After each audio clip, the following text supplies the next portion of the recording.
महाराणा प्रताप, पृथ्वीराज चौहान। हाँ, ये नाम सुनते ही दिमाग में क्या आता है? तलवारें, किले, जबरदस्त लड़ाइयां, है ना? लेकिन क्या राजपूतों की पहचान बस इतनी ही थी? असल में उनकी असली कहानी इन लड़ाइयों के शोर से कई ज्यादा गहरी है। एक ऐसी पहेली जो पीढ़ियों तक फैली है और आज भी बड़े-बड़े इतिहासकारों के लिए एक चुनौती है। तो सवाल बहुत सीधा सा है, आखिर ये राजपूत थे कौन? क्या वो बाहर से आए थे जो यहीं भारत में बस गए, या फिर वो इसी मिट्टी की पैदाइश थे? ये एक ऐसा सवाल है जिसने सदियों से इतिहासकारों को उलझा रखा है, और आज हम इसी पहेली की परतों को खोलने की कोशिश करेंगे। तो चलिए शुरू करते हैं पहले सवाल से, राजपूतों की उत्पत्ति का रहस्य। और यकीन मानिए, ये एक ऐसी ऐतिहासिक पहेली है जहां जवाब से ज्यादा सवाल खड़े हो जाते हैं। ऐसा लगता है जैसे इतिहास के पन्नों में उनके शुरुआती निशान गायब हैं या शायद धुंधले कर दिए गए हैं।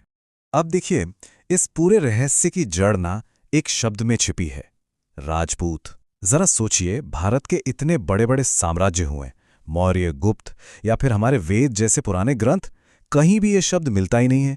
फिर अचानक 7वीं शताब्दी के बाद ये शब्द इतिहास में सामने आ जाता है। तो सवाल यह है कि कहां से आया और क्यों? यहीं से हमारी असली पड़ताल शुरू होती। और इस एक सवाल ने ना इतिहासकारों को सीधा सीधा 2 टीमों में बांट दिया है। 2 बड़ी थियरीज हैं जो राजपूतों की पहचान को लेकर आमने सामने खड़ी हैं। तो एक तरफ है विदेशी मूल वाली थियरी। इसे कर्नल जेम्स टॉड जैसे इतिहासकार मानते थे।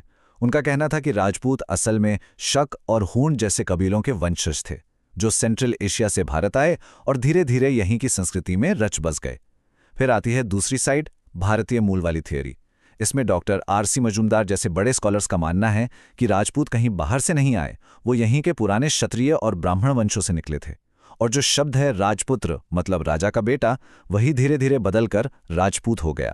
और फिर इन 2 थियरीज के अलावा एक तीसरी कहानी भी है जो इतिहास से ज्यादा पौराणिक है। यह है अग्निकुल थियरी। पृथ्वीराज रासों में यह कहानी मिलती है कि जब धरती पर राक्षसों का आतंक बहुत बढ़ गया तो ऋषियों ने माउंट आबू पर एक बहुत बड़ा यज्ञ किया, और उसी यज्ञ की आग से 4 महान वंश पैदा हुए, चौहान, परमार, चालुक्य और प्रतिहार। अब ये ऐतिहासिक बहस से बिल्कुल अलग है। ये उनकी पहचान को एक कल्चरल, एक माइथोलॉजिकल एंगल देता है।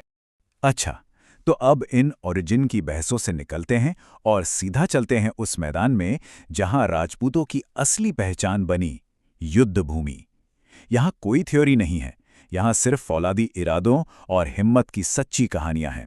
देखिए, हल्दी घाटी का नाम तो हम सबने सुना है, लेकिन इतिहास में एक और जंग है जो राजपूतों के साहस का शायद सबसे बड़ा सबूत है, गिरी सुमेल का युद्ध। ये वो लड़ाई थी जिसने उस वक्त के हिंदुस्तान के सबसे ताकतवर बादशाह को भी सोचने पर मजबूर कर दिया था। जरा मैदान में सेनाओं का फर्क देखिए। एक तरफ शेर शाह सूरी की 80,000 की विशाल अफगान फौज, तोपें, हाथी, सब कुछ, और दूसरी तरफ जैता और कुंपा के साथ मुट्ठी भर राजपूत, मुश्किल से 10,000। मतलब लड़ाई शुरू होने से पहले ही नतीजा साफ लग रहा था। इस लड़ाई के बाद दुश्मन सम्राट शेरशाह सूरी ने जो कहा वो राजपूतों की वीरता का सबसे बड़ा सर्टिफिकेट है। उसने कहा, मुट्ठी भर बाजरे के लिए मैं लगभग हिंदुस्तान की पूरी सल्तनत खो देता। ये शब्द बताते हैं कि राजपूत उस दिन कितनी बहादुरी से लड़े थे। गिरी सुमेल में जो प्रतिरोध की चिंगारी थी ना, वही चिंगारी मेवाड़ में महाराणा प्रताप के रूप में एक आग बन गई। एक ऐसा राजा जिसने उस समय के सबसे ताकतवर मुगल साम्राज्य के सामने सिर झुकाने से साफ इनकार कर दिया और अपनी पूरी जिंदगी संघर्ष के नाम कर दी। अक्सर क्या होता है, महाराणा प्रताप की कहानी को हल्दी घाटी पर ही खत्म कर दिया जाता है, पर असली कहानी तो उसके बाद शुरू होती है। उन्होंने हार नहीं मानी, बल्कि अरावली के जंगलों को अपना किला बनाया और सालों तक गुरिल्ला वॉरफेयर, मतलब छापामार युद्ध करते रहे। और फिर 1582 में दिवेर की लड़ाई में उन्होंने ऐसी जीत हासिल की कि पूरा पासा ही पलट गया और मेवाड़ का एक बड़ा हिस्सा उन्होंने वापस जीत लिया। तो उनकी विरासत एक लड़ाई की नहीं, बल्कि दशकों तक चले एक ना रुकने वाले संघर्ष की है। लेकिन यहां एक बात समझनी जरूरी है, राजपूतों का इतिहास सिर्फ बहादुरी का नहीं है, यह गहरी और अक्सर गलत समझी जाने वाली स्ट्रैटेजिक सोच का भी है। और यहीं पर एक बड़ा सवाल खड़ा होता है महाराणा प्रताप के पिता राणा उदय सिंह के बारे में। उन पर हमेशा ये इल्जाम लगता है कि वो चित्तौड़ का किला छोड़कर भाग गए थे, पर क्या यही पूरी सच्चाई है? नहीं, राणा उदय सिंह का चित्तौड़ छोड़ना कायरता नहीं, बल्कि एक बहुत सोची समझी चाल थी, एक रणनीति।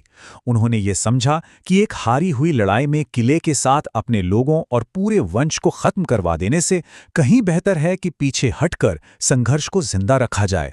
और इसीलिए उन्होंने उदयपुर जैसी एक नई सुरक्षित राजधानी की नींव रखी। और यही वो मजबूत नींव थी जिस पर खड़े होकर उनके बेटे महाराणा प्रताप मुगलों से दशकों तक लड़ पाए। मतलब ये एक पीढ़ी से दूसरी पीढ़ी तक चलने वाली लंबी रणनीति थी। तो इन सारी कहानियों, इन सारे धागों को जब हम जोड़ते हैं तो राजपूतों की कैसी तस्वीर सामने आती है? ये सिर्फ एक योद्धा की तस्वीर से कहीं ज्यादा कॉम्प्लेक्स, कहीं ज्यादा गहरी है। तो हमने क्या समझा कि राजपूतों की कहानी सिर्फ तलवार की नहीं है, ये पहचान की है, ये रेजिलियंस की है और ये स्ट्रैटेजी की है। उनकी शुरुआत कहाँ से हुई, ये भले ही एक ऐतिहासिक बहस हो, पर उनकी असली विरासत इस बात में है कि उन्होंने न सिर्फ बहादुरी से लड़ना सीखा, बल्कि मुश्किल से मुश्किल वक्त में टिके रहना और उस लड़ाई को अगली पीढ़ी तक पहुंचाना भी सीखा। और ये संघर्ष प्रताप के साथ ही खत्म नहीं हुआ। उनके बेटे अमर सिंह ने 17 बार मुगलों का सामना किया और आखिर में जब सही वक्त आया तो एक सम्मानजनक संधि की। ये दिखाता है कि विरासत सिर्फ लड़ने की नहीं थी, बल्कि ये समझने की भी थी कि कब और कैसे शांति बनानी है। यही वो कॉम्प्लिकेटेड लेगेसी थी जो एक पीढ़ी से दूसरी पीढ़ी तक चलती रही। और अंत में ये सब हमें एक बहुत बड़े सवाल पर लाकर छोड़ देता है। राणा उदय सिंह, जैता खुम्पा और अमर सिंह जैसे लोगों की कहानियां जानने के बाद ये सोचना तो बनता है कि इतिहास ये कैसे तय करता है कि किन हीरो को याद रखा जाएगा और किन की कहानियों को भुला दिया जाएगा।